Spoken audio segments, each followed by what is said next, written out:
আসসালামু আলাইকুম my dear listener, welcome back again রহস্যময় পৃথিবীর কৌতূহল। So let's begin without wasting any more time. Let's start my today horror stories videos.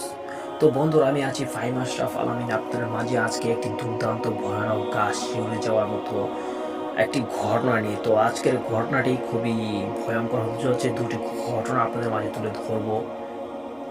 তো দেরি কিসের, চলুন ঘটনাটি যেরকমভাবে লেখা আছে আমি আপনাদের মাঝে ওই রকমভাবেই উপস্থাপনা করছি। যারা আত্মহত্যা করে তাদের আত্মা নাকি কবরেই ঠাঁই পায় না। গাছে গাছে কিংবা যেখানে সে আত্মহত্যা করে সেখানে সব সময় ঘুরে বেড়ায়। আজকে আমি তেমন একটি ঘটনাই আপনাদের সাথে শেয়ার করব, যা আমার আম্মুর কাছ থেকে শোনা, আমার জেঠির সাথে ঘটে যাওয়া। ঘটনা এক। আমাদের গ্রামের বাড়ি হলো জামালপুর, গ্রামের নাম নবাবপুর। তো আমাদের গ্রামেই পাশের একটি গ্রাম থেকে একজন লোক প্রতিদিন আসতো ধান খেতে পানি দেওয়ার কাজে। সে সারাদিন কাজ করত এবং রাতে বাড়ি ফিরে যেত। এমনই একদিন সে তার বউয়ের সাথে রাগারাগি করে কাজ করার জন্য যায় সেই খেতে পানি দেওয়ার সেই মেশিন গড়ে। তো আর সে ওই দিন রাতে বাড়ি ফেরে না। সারা রাত ওই মেশিন করে থাকে এবং সারা রাত সে সিগারেট খায়। সকালে একজন লোক ওই মেশিন ঘরের পাশের রাস্তা দিয়ে যাচ্ছিল ফজরের নামাজ পড়ার জন্য। তখন ওই দেখে যে ওই লোকটার মরদেহ মেশিন ঘরের পাশের একটি গাছে ঝুলছে। সে চিৎকার করে সব লোকজন ডাকাডাকি করে জড়ো করে এবং সেই লোকটির মরদেহ নামিয়ে দাফন করার ব্যবস্থা করা হয়। লোকমুখে শোনা যায় তার স্ত্রীর সাথে ঝগড়া করে রেগে সে আত্মহত্যা করে। তো ওই লোক যেখানটায় আত্মহত্যা করে সেই জায়গাটা ছিল আমাদের বাড়ির ঠিক পাশের রাস্তাতেই। বলে রাখা ভালো, আমাদের বাড়িটা অনেকটা আজোপরা গায়ের মতোই। চারপাশে শুধু গাছগাছালি আর মাঝখানে আমাদের বাড়ি। তিনি মারা যাওয়ার পর থেকে আমাদের বাড়িসহ আমাদের বাড়ির আশেপাশের বাড়ির মানুষও সন্ধ্যার পর আর বাড়ি থেকে বের হতো না ভয়ে। যদি কারো একদিন রান্না করতে দেরি হয়ে যেত তাহলে ওই দিন আর কেউ রান্না না করে শুধু চিড়ামুড়ি খেয়েই রাতটা কোনো রকম পার করতো। তাও ঘর থেকে বের হতো না সন্ধ্যার পর। এমনই একদিন জ্যোৎস্না ভরা রাতে আমার জেঠির খুব করে প্রকৃতির ডাক পায়। আমার জেঠি জানালা দিয়ে জ্যোৎস্না আলো দেখে ভাবে হয়তো সকাল হয়ে এসেছে প্রায়। তাই আর আমার দাদুকে ডাক দেয় না। বলে রাখা ভালো, আমাদের বাড়িটা এমন গাছগাছালি দ্বারা আবৃত থাকায় রাতের বেলা খুব একটা গা ছমছমে ভাব থাকতো। তাই কেউ যাতে ভয় না পায় তাই আমার দাদু আমার আম্মু সহ আমার দুই চাচি এবং জেঠিকে বলে রাখে যে রাতের বেলা বাইরে বের হলে যেন আমার দাদুকে ডাক দেয়। ওই রাতে জ্যোৎস্না ভরা রাত দেখে সকাল হয়ে গিয়েছে ভেবে আমার জেঠি আর আমার দাদুকে ডাক দেয় না, একাই যায় বাইরে। আমার জেঠির টয়লেটটা ছিল তাদের ঘর থেকে একটু দূরে একটি বাঁশঝাড়ের নিচে। তাই আমার জেঠি আর তাদের টয়লেটে যায় না, সে যায় তাদের ঘরের পিছনের দিকটায়। আমার জেঠি যেই না বসেছে অমনি দেখে যে ওই লোকটি সেখানে আত্মহত্যা করেছিল। সেখান থেকে আমাদের বাড়ির 81 গাছের বাগান দিয়ে একটি সাদা কাপড় পরে কেউ একটা আসছে। এটা দেখে আমার জেঠি বেশি একটা না ঘাবড়ালেও যখন দেখে যে ওই সাদা কাপড় পরা অবয়বটির পা মাটিতে নেই, চোখ দুটো লাল এবং পায়ের পাতা পিছনের দিকে, আর অবয়বটি ধীরে ধীরে জেঠির দিকেই আসছে, তখন আর আমার জেঠি বুঝতে বাকি রইল না এটা আসলে কি।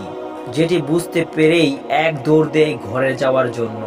জোরে দৌড়তে গিয়ে আমার জেঠি তাদের ঘরের সামনে পড়ে যায়। আর ঠিক তখনই আমার দাদু সজাগ হয়ে যায়। আর আমার জেঠির থেকে সবকিছু শুনে আমার দাদু অনেক রাগারাগি করে বলে যে আমি না বলেছি যে আমাকে ডাক দেওয়া ছাড়া রাতে কেউ বাইরে বের হবে না। তারপর থেকে আর কিছু দেখা দেয়নি আমার জেঠি। ঘটনা নাম্বার 2। এই ঘটনাটি ঘটে আমার সাথে যখন আমরা গ্রামে বসবাস করতাম। তখন আমি খুবই ছোট ছিলাম। এই ধরেন 4 বা 5 বছর হবে আমার। আমার আব্বু চাকরির সুবাদে ঢাকা থাকতো আর গ্রামে আমি, আমার আম্মু এবং আমার বড় আপু থাকতাম আমার দাদা এবং দাদুর সাথে। তো একদিন আমি, আমার আম্মু আর আমার বড় আপু রাতে ঘুমানোর জন্য প্রস্তুতি নিচ্ছিলাম। আমার আর আমার আপুর মধ্যে ঝগড়া হচ্ছিল যে কে আম্মুর সাথে শোবে। এই নিয়ে আমি আবার আমার আম্মুকে ছাড়া ছোটবেলা থেকে ঘুমাতে পারতাম না, আবার খাটের কিনারেও ঘুমাতে পারতাম না, মাঝখানেই আমাকে শুতে দিতে হতো। তো আপু ওই দিন বলছে যে তুই সব সময় আম্মুর সাথেই ঘুমাস, তো আজকে আমি আম্মুর সাথে ঘুমাবো। আমি এটা নিয়ে আপুর সাথে ঝগড়া করছিলাম, আর এক পর্যায়ে কান্নাও করে দিই। আম্মু বলেছে যে আজকে আমি মাঝখানে ঘুমাবো আর তোরা দুজন আমার দুপাশে ঘুমাবি, কিন্তু এই প্রস্তাবে আমি রাজি হচ্ছিলাম না। তারপরও আম্মু জোর করে আমাকে কিনারায় ঘুমানোর জন্য দেয়। তো আমি কান্না করতে করতে এক পর্যায়ে ঘুমিয়ে যাই। আমার ঘুম ভাঙে ঠিক মধ্যরাতে কারো পানির ছিটায়। আমি দেখেছিলাম যে একটা সাদা কাপড় পরা একটি অবয়ব আমার মুখে পানি ছিটিয়ে দিয়ে চলে যাচ্ছে। আমি এটা দেখে সাথে সাথে আম্মুকে খুব শক্ত করে জড়িয়ে ধরি, কিন্তু আম্মুকে আর ডাক দেই নাই। এরপর এই ব্যাপারে আমি আর কাউকে কিছু বলিনি, কারণ আমি ছোট হওয়ায় ঘটনাটা খুব তাড়াতাড়ি ভুলে যাই আর কাউকে বলা হয় না। তবে এখন আমার প্রায় কথাটা মনে পড়ে আর গা শিউরে ওঠে, আর আমি ভাবি যে আমি কেন কাউকে এই ব্যাপারে কিছু বললাম না। তারপর কয়েক মাস পর আমরা ঢাকা চলে আসি, আর আমি ঘটনাকে আমার ছোট মনের ভুল ভেবে ভুলে যাই। ঘটনা নাম্বার 3, এই ঘটনাটা ঘটে আমার সাথে ঢাকায় আসার পর। আমরা বাসা ভাড়ায় থাকতাম, যে বাসাটা প্রায় 14 থেকে 15টির মতো রুম ছিল। আমরা থাকতাম 14 নাম্বার রুমে। লোকমুখে শুনতাম ওই বাসাতেও কিছু একটা ছিল। তো একদিন আমরা সবাই ঘুমাচ্ছিলাম, আমি, আব্বু, আম্মু আর আমার বড় বোন। সকাল হয়ে যাওয়ায় জানালা দিয়ে সূর্যের আলো এসে পড়েছিল আমার চোখে। তো আমি চোখ মেলে তাকাই আর দেখি আমাদের রুমেই ঠিক খাটের সামনে আমার পায়ের কাছে একজন পশ্চিম পাকিস্তানের সে অফিসাররা যেই পোশাক পরে থাকতো, যেমনটা আমাদের মুক্তিযুদ্ধের ছবিতে দেখেছিলাম, ঠিক তেমন পোশাক পরে আমাদের সামনে বন্দুক তাক করে আমাকে কিছু একটা বলছে। আর আমি সাথে সাথে আমার আম্মুকে জড়িয়ে ধরি। পরে চেয়ে দেখি কেউ নেই। পরে এই কথা আমি অনেক দিন পর আমার আম্মুর সাথে শেয়ার করলে আমার আম্মু হেসে উড়িয়ে দেয়। আমিও মাঝে মাঝে ভাবতাম হয়তো এটা আমার মনের ভুল, তাই অনেক দ্বিধাদ্বন্দ্বের পর আমি আমার আম্মুর সাথে শেয়ার করেই ফেলি, কিন্তু আমার আম্মু সিরিয়াসলি নেয় না ব্যাপারটা। আমিও ভাবি হয়তো আসলেই সেটা আমার মনের ভুল ছিল, আবার ভাবি যে না, আমার চোখে কি তাহলে ভুল দেখলো। এভাবেই দ্বিধাদ্বন্দ্বে থাকায় আর কারো সাথে এই ব্যাপারে শেয়ার করি না। আজকে রহস্যময় পৃথিবীর কৌতূহলে লিখে পাঠালাম, জানি না আপনারা বিশ্বাস করবেন কিনা। ঘটনা নিশি, লেখক সানজিদা আক্তার। তো বন্ধুরা, এই ঘটনাটি আপনার কাছে কেমন লাগলো অবশ্যই কমেন্টে লিখে জানাবেন। আর ঘটনার লেখার ভিতর ভুল ত্রুটি হয়ে থাকলে ক্ষমা সুন্দর দৃষ্টিতে দেখবেন। তো বন্ধুরা, অবশ্যই ভিডিওতে একটি লাইক আর চ্যানেল নতুন হলে সাবস্ক্রাইব করে দিবেন।